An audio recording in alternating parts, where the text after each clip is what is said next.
찬양대 은혜스러운 찬양 감사합니다. 우리 서로 인사 나누겠습니다. 사랑합니다. 축복합니다.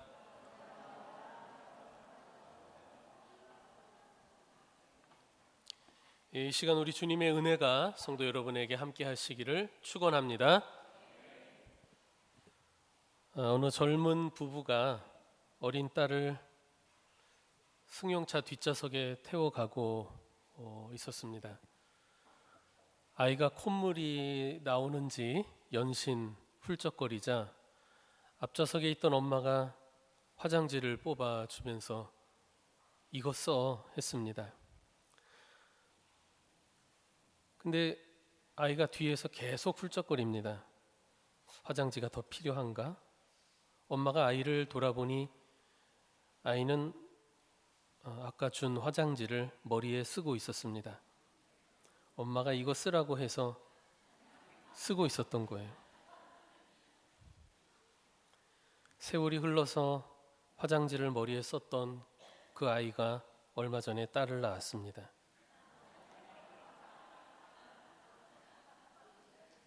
그리고 그때 젊은 엄마는 할머니가 되어서 딸과 딸의 딸을 돌보러 멀리 가 있습니다. 그리고 운전하던 아빠는 할아버지 되었다며 축하받고 지금 설교를 하고 있습니다. 아이는 아이에 머물러 있지 않았습니다. 성인이 되고 엄마가 되었습니다. 젊은 엄마와 아빠 역시 거기에 머물지 않고 할머니, 할아버지가 되었죠. 손녀를 보러 간 제 아내는 작은 아기가 이뻐서 어쩔 줄을 몰라 합니다. 그런데 그 아기 역시 계속 아기로 머물러 있지 않을 겁니다. 이쁘니까 아기로 머물러 있으면 좋을까요? 아니죠. 그건 심각한 문제가 될 겁니다. 여러분, 인생은 어느 한 시점에 머물러 있지 않습니다. 머물 수도 없습니다. 흐르는 시간에 묶여 있거든요. 세월을 따라 변화하기 마련입니다. 시간에 묶여 있는 세상 만물을 묘사하는 전형적인 표현들이 있습니다. 생성과 소멸, 운동과 변화, 성장과 쇠퇴, 이런 말들이죠. 그리스도인이 된다는 것도 그런 것 같습니다. 태어남의 시점이 있고 또 성장의 과정이 있습니다. 그리스도인으로 태어날 뿐 아니라 그리스도인다워지는 성장의 과정이 있는 겁니다. 저는 지난 3번의 주일 설교를 통해 빌립보서 말씀을 연이어서 설교했습니다. 오늘도 이어지는 본문을 보려고 합니다. 오늘은 성장에 관련된 말씀이라고 할 수 있겠죠. 자, 지난 주일 빌립보서 2장 5절에서 11절까지를 통해 예수님의 겸손하심을 본받아야 한다라는 말씀을 함께 나눴지요. 기억나시죠? 난다는 표정 좀 지어주십시오. 빌립보 교회는 여러 가지 훌륭한 면모를 보여주는 바울 사도에게는 정말 기쁨이 되는 교회였습니다. 그러나 한 가지 사도의 마음을 근심되게 하는 문제도 있었죠. 바로 성도 간의 분열과 다툼의 문제였습니다. 이에 사도는 빌립보 성도들에게 하나가 될 것을 당부하면서 하나가 되기 위해서 겸손한 마음을 가져야 한다. 그것을 강조했습니다. 그러면서 겸손하신 예수 그리스도의 그 마음을 여러분도 품어야 합니다라고 권면했지요. 예수님은 가장 높으신 분이면서 가장 낮은 자리까지 십자가에서 죽기까지 자기를 비우시고 낮아지셨습니다. 그런 예수님을 본받으라고 권면했던 겁니다. 이렇게 성도가 예수님을 본받고 예수님의 그 겸손하신 마음을 품음으로써 성도는 예수님을 닮아가게 되는 겁니다. 그리고 예수님을 닮아가는 것은 거룩해지는 것이요, 그것을 우리는 성화라고 이야기합니다. 거룩해진다, 성화. 오늘 본문은 바로 성도들이 성화를 이루어야 한다는 말씀을 하고 있는 겁니다. 아시다시피 구원의 단계에 칭의가 있고 성화가 있지 않습니까? 칭의는 예수님을 믿음으로써 의롭다고 여기심을 얻는 것, 그가 실제로 의로워서가 아니라 의롭다고 하나님으로부터 여기심을 얻는 것, 그래서 칭의라고 하죠. 그렇게 하나님의 자녀가 되는 겁니다. 그리고 성화는 이렇게 의롭다고 여겨진 성도가 실제로 의로워지는 과정을 의미합니다. 거룩하신 예수님을 실제로 닮아가는 과정이죠. 그러니까 칭의는 믿음의 순간에 일어나는 신분의 변화라고 한다면, 성화는 점진적으로 일어나는 성품의 실제적인 변화라고 할 수 있습니다. 또 다른 식으로 표현하면, 칭의는 그리스도인으로 출생하는 것이라면, 성화는 그렇게 출생한 그리스도인이 정말 그리스도를 닮은 하나님의 사람으로 성장해가는 것을 의미합니다. 이렇게 비유해 보겠습니다. 옛날 어느 왕이 다리를 지나다 다리 밑 거지 소년을 보고 마음이 움직여 불쌍히 여겨 왕궁으로 데려와서 양자로 삼았습니다. 이 소년은 하루아침에 거지에서 왕자로 신분이 바뀐 것인데, 그것은 오로지 왕의 은혜 덕분이죠. 그러나 신분만 왕자가 되었을 뿐 말이나 행동은 거지였던 시절의 습관을 벗어나지 못하는 거예요. 왕자의 신분을 가졌지만 아직은 왕자에 어울리는 언행을 보여주지 못하는 겁니다. 그렇다면 이 소년의 앞으로의 삶에 있어서의 과제는 무엇이겠습니까? 바로 왕실의 교육과 훈련을 통해서 왕자다운 진짜 왕자가 되는 거죠. 신분만 왕자가 아니라 왕자다운 왕자가 되는 것이, 그 과정이 이 소년에게는 꼭 있어야 되는 겁니다. 자, 칭의라고 하는 것은 바로 거지가 왕자 된 것처럼 신분의 변화입니다. 죄인이 믿음을 통해 하나님의 은혜로 하나님의 자녀라고 하는, 성도라고 하는, 그리스도인이라고 하는 신분을 받는 거죠. 새롭게 그렇게 태어나는 겁니다. 그러나 거기에 머물 수는 없어요. 왕자의 신분을 얻은 거지가 실제 왕자의 면모를 갖춰가야 하는 것처럼, 성도 역시 하나님의 자녀답게, 성도답게, 그리스도인답게 예수님을 닮아가야 하는 거예요. 즉 거룩하게 변화하고 성장해야 되는데, 그것을 우리는 성화의 구원이라고 이야기하는 겁니다. 칭의가 순간적인 출생과 같다면, 성화는 점진적인 성장의 과정인 거죠. 본문 12절에서 사도 바울이 너희 구원을 이루라 라고 말씀할 때, 구원이라고 하는 것은 바로 성화의 구원을 의미하는 겁니다. 지금 예수를 믿고 칭의, 예수를 믿고 하나님의 자녀가 된 이 빌립보 성도들에게 거기서 멈추지 말고 이제는 예수님을 닮아가는 성화의 구원을 힘써 이루라고 촉구하는 거예요. 사도가 성도들에게 왜 이렇게 촉구합니까? 하나님의 자녀로 출생은 했는데 시간이 지나도, 세월이 흘러도 실제적으로 성장하지 않는, 즉 예수님을 닮아가지 않는 문제가 있었기 때문 아니겠습니까? 그리스도인이라고 하는 신분을 얻긴 했는데 그 신분에 맞는 모습으로 변화되지 못하고 머물러 있는 문제였던 겁니다. 예컨대 아기가 태어났는데, 태어나면 얼마나 이쁩니까? 그러나 이 아기가 자라지 않는다면 부모가 얼마나 안타깝겠습니까? 생명이 태어나는 것이 목적이 아니죠. 태어나서 성장해서 자라야죠. 목적은 더 멀리 있습니다. 영적인 자녀도 그런 겁니다. 그리스도인도 그런 겁니다. 그리스도인으로 태어났으면, 칭의 받았으면 그리스도를 닮도록 성장해야 되는 거예요. 그렇게 자라지 못하면 주님이 얼마나 안타까우시겠습니까? 우리가 그리스도인으로 출생하는 것이 하나님의 목적이겠습니까? 아니죠. 우리가 그리스도인으로 출생해서 그리스도인답게 변화하고 성장하는 것까지, 그것이 하나님의 목적 아니겠습니까? 누군가 오늘날 그리스도인들을 젖병교인들이라고 비유한 적이 있습니다. 태어나긴 했는데 자라지는 않는 거예요. 세월이 지나도 계속 젖병 물고 어릴 적의 그 모습을, 갓난아기 같은 상태에 머물러 있다는 겁니다.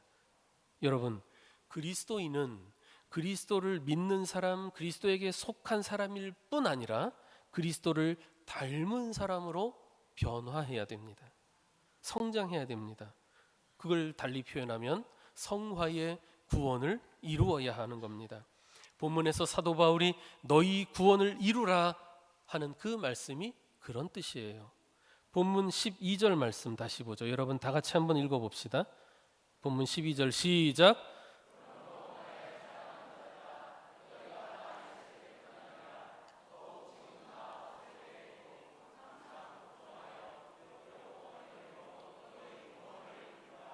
아멘. 너희 구원을 이루라 말씀하면서 그 방편으로 사도 바울이 권면하고 있는 것은 무엇입니까? 항상 복종해야 한다라는 말씀이에요. 항상 복종하여 너희 구원을 이루라. 거룩하게 성장하려면 항상 복종하는, 즉 순종의 생활이 필요하다는 거예요. 그런데 여러분, 우리가 지난 주일 보았던 말씀과 연결시켜 보면은 지극히 당연합니다. 보십시오.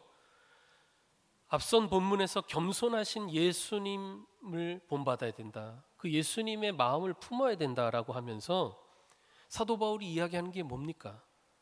예수님이 얼마나 겸손한지를 보여준 말씀하는데 아버지 하나님의 뜻에 죽기까지 순종하셨다는 거예요. 그 그리스도의 마음을 품으라는 거예요. 겸손하셔서 죽기까지 순종하신 예수님의 마음을 품으라. 여러분들이 그렇게 그리스도를 닮은 사람으로 성장하려면 여러분들도 순종해야 됩니다. 항상 복종하셔야 됩니다. 이 얘기를 해주는 거예요. 훌륭한 사람이 되려면 좋은 스승 만나야 돼요. 좀 부족한 사람이라도 스승 잘 만나면 훌륭하게 변할 수 있습니다. 예수님 제자들 보세요. 부족하고 잘난 것 없었지만 최고의 스승이신 예수님을 만나 정말 훌륭하게 변화되지 않았습니까? 고기 잡는 어부가 사람 낚는 어부가 되었고요. 초대교회의 위대한 사도들이 되지 않았습니까? 하지만 여러분, 스승을 잘 만났다고 해서 모두가 다 훌륭해지는 것은 아니죠. 스승의 가르침을 마음으로 잘 받아들이고 잘 따를 때에 그렇게 되는 거예요. 순종할 때 말이죠. 가르쳐 주신 말씀을 마음에 새기고 실천할 때, 즉 순종할 때 그 순종하는 사람에게서 변화가 일어나고 성장이 일어나는 거예요. 보십시오. 아무리 좋은 가르침을 주어도 따르지 않으면 소용이 없잖아요. 아무리 잘 가르쳐주고 아무리 좋은 얘기를 들어도 따르지 않으면 무슨 유익이 있겠습니까? 보십시오. 예수님 제자 중에도 가룟 유다 같은 제자도 있지 않았습니까? 문제는 순종인 거예요. 그래서 우리 신앙생활이라고 하는 것은 결국 순종의 훈련이라고 할 수 있습니다. 무엇에 순종합니까? 그리스도께서 아버지 하나님의 뜻에 죽기까지 순종하신 것처럼 우리도 하나님의 말씀에, 주님의 뜻에 그렇게 순종해야 된다는 거예요. 순종이 제사보다 낫다라는 말씀 잘 아시죠? 하나님은 순종을 기뻐하신다는 걸 아시죠? 그런데 교만하면서 순종하는 사람 보셨습니까? 그런 일은 일어나지 않습니다. 겸손한 사람만이 순종할 수 있습니다. 우리는 하나님께서 이 땅에서 이루신 모든 역사와 모든 일들이 항상 믿는 자의 순종을 통해서 이루어졌다는 사실을 잊지 말아야 됩니다. 하나님의 일은 순종하는 자들을 통해서 이루어지고 또 그렇게 순종하는 자는 하나님의 은혜 가운데 성장하는 거예요. 변화됩니다. 요한복음 2장에 나오는 가나의 혼인잔치를 보십시오. 잔치집에 포도주가 떨어진 거예요. 정말 낭패 아닙니까? 그때 마리아가 잔치집 그 하인들에게 뭐라고 당부합니까? 무엇을 당부합니까? 예수님이 무슨 말씀을 하시든지 그대로 하라. 순종하라. 그때 예수님이 무엇을 말씀하셨나요? 물을 항아리에 붓고 그걸 연회장에게 갖다 주라고 하셨어요. 지금 필요한 게 포도주인데 포도주를 주지 않고 물을 항아리에 채우라고 하고 그걸 갖다 주라고요. 말이 안 됩니다. 논리적으로 그건 틀렸어요. 이게 뭡니까? 거부할 수 있지 않았을까요? 그런데 하인들은 마리아가 당부한 대로 예수님 말씀하신 대로 순종했습니다. 물이 포도주가 되는 그 기적은 바로 그들의 순종을 통해 이루어진 일이에요. 순종은 성도가 주님의 말씀 앞에서 자기의 본성, 거기서의 본성이란 자기 옛사람의 본성이죠. 얼마나 잘났는지 중요하지 않아요. 자기 그 본성, 자기 생각, 감정, 고집, 주님의 뜻 앞에서 그것을 버리고 주님의 뜻을 마음으로 받아들이고 따르는 것을 의미합니다. 그래서 말이죠, 순종할 때 어떤 일이 벌어지냐 하면, 순종할 때 우리 안에 있던 이 옛사람의 성품이 포기되고 버려지기 때문에 빈자리가 생기잖아요. 그 빈자리를 주님의 성품이 채워가게 되는 겁니다. 우리가 순종할 때 우리 옛사람의 그 성품의 빈자리를 주님의 성품이 채워지게 돼요. 그걸 우리는 변화라고 이야기하는 거예요. 그러니까 우리가 얼마나 순종하느냐에 따라 우리의 성품이 변화되는 거예요. 본문 12절에 보면 사도 바울이 빌립보 성도들에게 이렇게 얘기하잖아요. 나 있을 때뿐 아니라 더욱 지금 나 없을 때에도 항상 복종하라고요. 그들은 처음에는 사도 바울과 함께 신앙생활을 했어요. 그의 영향력과 가르침 가운데 순종을 배우고 또 훈련했었습니다. 바울은 빌립보 성도들에게 믿음의 스승이자 아버지와도 같았어요. 그러나 세월이 지난 지금은 바울은 멀리 떨어져 있고 그들 자신도 이제 더 이상 초신자들이 아닌 거예요. 그들 스스로 순종하는 신앙생활을 해 나가야 할 필요가 있는 거예요. 그래서 바울은 그들에게 자신이 함께 할 수 없는 지금 여러분들은 더욱더 더 순종하셔야 됩니다. 이렇게 부탁하고 있는 거죠. 신앙생활은 지도자에게 영향을 받고 또 다른 성도들과의 관계에서도 영향을 받아요. 사실입니다. 그러나 지도자가 멀리 있더라도 또 누가 있거나 없거나 알아주거나 알아주지 않거나 결국은 우리 자신이 하나님 뜻 안에서 얼마나 하나님의 뜻을 마음으로 받아들이고 또 그것을 따라 사느냐, 그 문제인 거예요. 지도자가 있건 없건 다른 사람이 나를 보든지 안 보든지 내가 성실하게 주님 앞에서 주님의 뜻을 따라 사는 것, 그것을 순종이라고 하는 거예요. 본문에 보면은 두렵고 떨림으로 너희 구원을 이루라고 말씀했어요. 두렵고 떨림으로. 공포심이나 불안감이 아니라 경외심을 말하는 거죠. 내가 이거 순종하지 않으면 나 혼날지도 몰라, 벌 받을지도 몰라 하는 그런 공포심이 아니라 하나님을 사랑하고 공경하는 마음으로 순종하는 겁니다. 사랑하면서도 가볍게 여기는 것이 아니라 조심스럽게 공경하는 마음으로 그러는 거예요. 하나님은 우리가 함부로 대해도 되는 분이 아닙니다. 무당은 귀신을 어르고 달래고 조종하려고 하지만 하나님은 우리가 그렇게 대할 수 있는 분이 아니죠. 피조물인 인간은 창조주이신 하나님을 대할 때 바로 두렵고 떨리는 마음, 조심스럽게 공경하는 마음을 가져야 합니다. 바로 그런 마음에서 순종이 가능해진다는 거예요. 하나님을 가볍게 여기거나 무시하는 사람은 결코 순종하지 않을 겁니다. 그런데 여러분, 너희 구원을 이루라 하는 요 표현만 놓고 보면 마치 구원을 우리 인간의 노력으로 우리 자신이 이루는 것인 줄 오해할 사람이 혹시 있을지 모르겠어요. 오해입니다. 혹은 지금 성화의 구원에 대해서 이야기하고 있으니까 칭의의 구원은 오로지 하나님께서 은혜로 주시는 것이지만 이렇게 거룩해져가는 성화의 구원은 우리 인간 자신의 노력으로 만들어가야 하는 것인가? 이렇게 오해할까도 염려됩니다. 그래서 말씀드리는 거예요. 그렇지 않다는 것을. 칭의도 그렇고 성화도 그렇고 모두 하나님의 은혜로 이루어지는 것입니다. 구원은 하나님의 선물이라고 하잖아요. 하나님으로부터 주어지는 은혜입니다. 우리 사람의 노력으로 성취하는 업적이나 공적이 아니죠.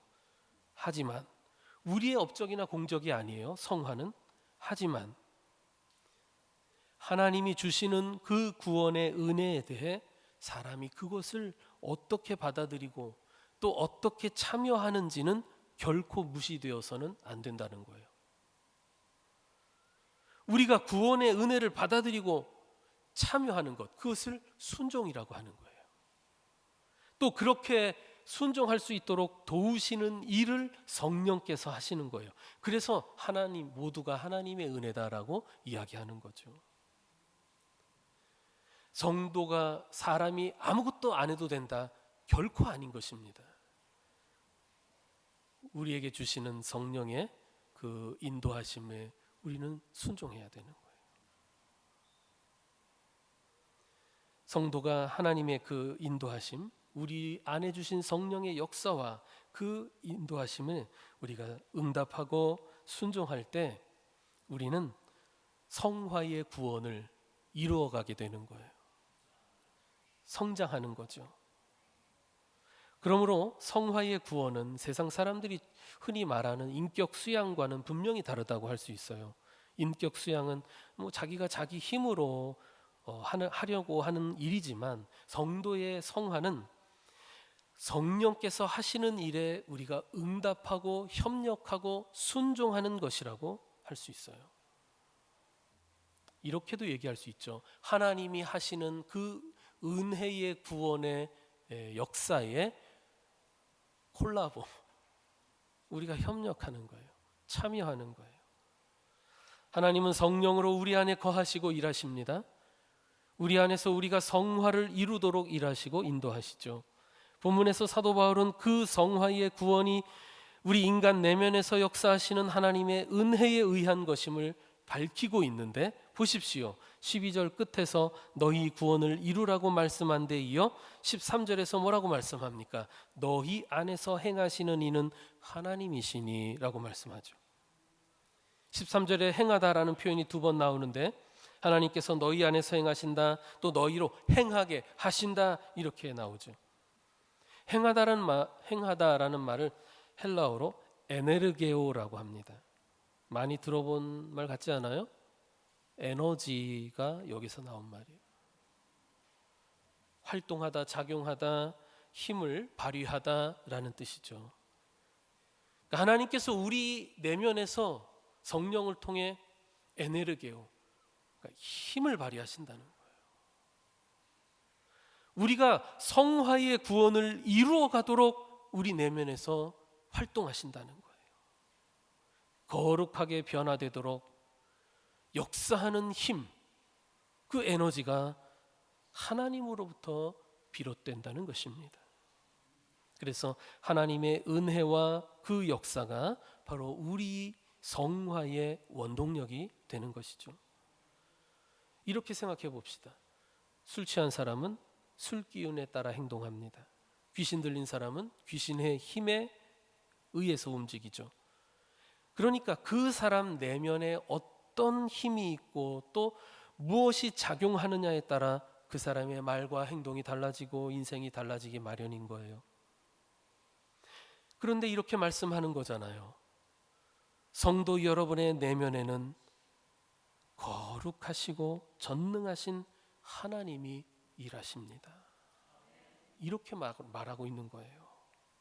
전능하신 하나님께서 우리 안에서 일하신다는 말씀이에요. 생각해 보십시오. 얼마나 놀라운 말씀입니까? 얼마나 은혜스러운 말씀입니까?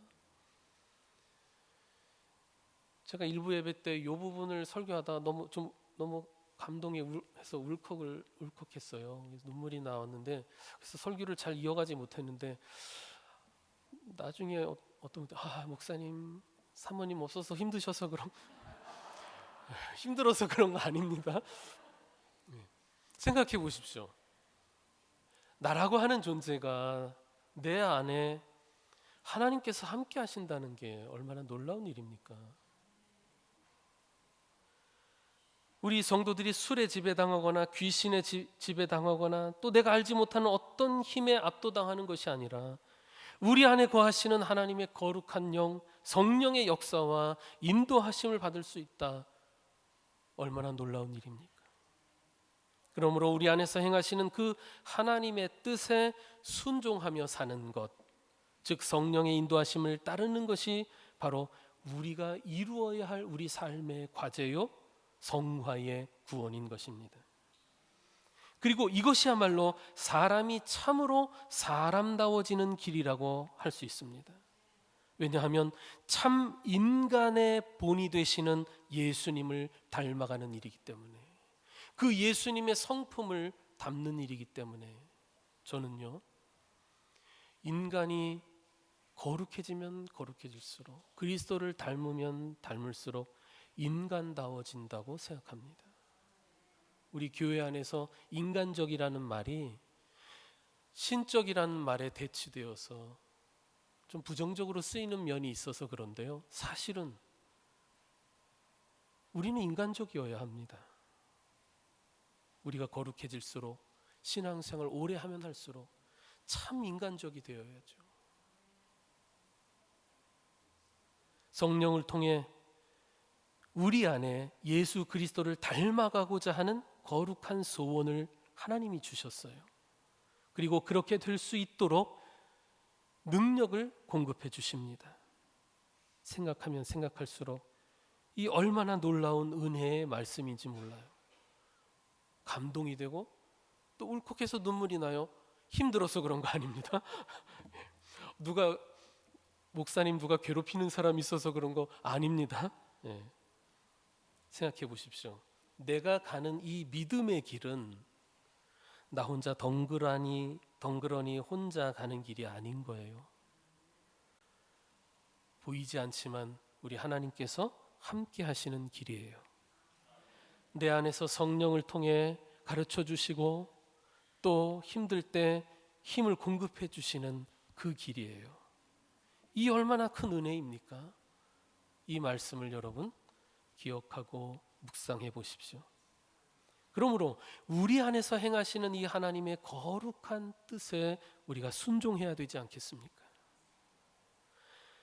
그리고 본문 14절에 보면 성화의 구원을 이루어가야 할 이 빌립보 성도들에게 사도 바울이 권면하는 것이 있습니다. 모든 일을 원망과 시비가 없이 하라 했습니다. 이미 말씀드렸듯이 빌립보 교회에 염려되는 일이 무엇이었습니까? 바울이 마음껏 기뻐할 수 없었던 이유가 무엇이었습니까? 바로 성도 간의 불화와 다툼이 있었다는 것 아닙니까? 성도 사이에 원망과 시비가 있었다는 거예요. 보십시오. 봉사도 잘합니다. 전도도 합니다. 그런 하나님의 일을 하면서도 다투면서 합니다. 늘 시비가 붙고 따지고 원망하면서 합니다. 잘 되면 내가 잘해서 그런 거려니 생각하고 안 되면 저 사람 때문에 안 된 거라고 원망합니다. 그래요. 그렇게 해서 혹여 일이 되더라도, 완성품이 만들어지더라도 그 일을 통해 하나님께서 영광을 받으시겠습니까? 하나님이 기뻐하시겠습니까? 잘했다 칭찬하시겠습니까? 그리고 그 일을 통해, 그 순종을 통해 성도들이 주님의 성품을 담게 되었다라고 말할 수 있겠습니까? 그게 진짜 순종입니까? 원망하고 시비하고 다투고 불평하는 마음으로 하는데 어떻게 예수님의 성품을 담게 되었다고 말할 수 있겠습니까? 세상 일이라고 하는 것은요, 과연 성공적으로 해냈느냐, 결과가 중요하죠. 일의 결과가 잘 나오면 그 과정에서 일꾼들이 다투고 불평하고 원망하고 하는 것들 중요한 문제로 여기지 않습니다. 세상은 그렇습니다. 하지만 하나님의 일은요, 사실은 일의 결과보다도 동기와 과정이 더 중요합니다. 왜냐하면 바로 이 동기와 과정, 이 과정 가운데 하나님의 일꾼들이 어떤 마음, 어떤 자세로 일을 해 나갔느냐, 그것을 통해 성장하거든요. 그러니까 그게 더 중요한 거예요. 일의 결과를 내는 것도 중요하겠죠. 그러나 하나님이 우리를 사용하지 않고도 그 결과 못 내시겠습니까? 그런데 굳이 왜 우리를 그 일에 사용하시겠습니까? 결과보다도 그 일의 과정을 통해 당신의 일꾼들이 변화하고 성장하기를 원하시기 때문인 거죠. 그러므로 교회의 일이라고 하는 것은 다툼과 불평으로 하지 말아야 됩니다. 원망과 시비 없이 해야 됩니다. 하나님의 일은 하나님과 형제를 사랑하는 마음이 동기가 되고 원동력이 되어야 하는 것입니다. 하나님의 일은 불평이나 원망으로 하지 말라 했으니 반대로 무엇으로 해야 될까요? 감사함으로 해야 됩니다. 자격이나 능력이 부족한 나에게 거룩한 주님의 일이 맡겨졌다면 얼마나 감사한 일입니까? 교만한 사람은요, 겨우 이런 일을 나한테 맡겨? 원망하고 불평하겠지만 겸손한 사람은 부족한 나에게 이런 일을 맡겨주시다니 감사하는 마음이 앞설 것입니다. 하나님의 일은 또한 기쁨으로 해야 됩니다. 시비나 다툼으로 할 것이 아니라 기쁨으로 해야 됩니다. 여러분, 시비하고 다투는 곳에 기쁨이 있을 자리가 있을까요? 그런 일은 없습니다. 일이 되어지긴 되어지더라도 시비하고 다투면서 하는데 어떻게 기쁨이 있겠습니까? 그러나 여러분, 하나님의 일은 기쁨이 있어야 되는 거예요. 그러므로 원망이나 시비로 하지 마십시오. 사도 바울이 빌립보서에서 성도들에게 강조하는 것이 바로 기뻐하라는 것 아닙니까? 우리가 기쁨으로 할 때, 기쁨으로 순종할 때 예수님을 더욱 닮게 되는 거예요. 말씀을 정리합니다. 그리스도인은 그리스도 예수를 닮아가는 성화의 구원을 이루어야 하는데 사도 바울이 너희 구원을 이루라고 말씀한 것이 그 뜻입니다. 그리고 그렇게 되도록 하나님은 성령을 통해 우리 안에서 행하십니다. 우리에게 선한 뜻을 갖게 해주시고 그 뜻을 실현시킬 수 있도록 힘을 공급해 주세요. 능력으로 도우십니다. 그건 우리가 아무것도 하지 않아도 저절로 실현되는 것은 결코 아닙니다.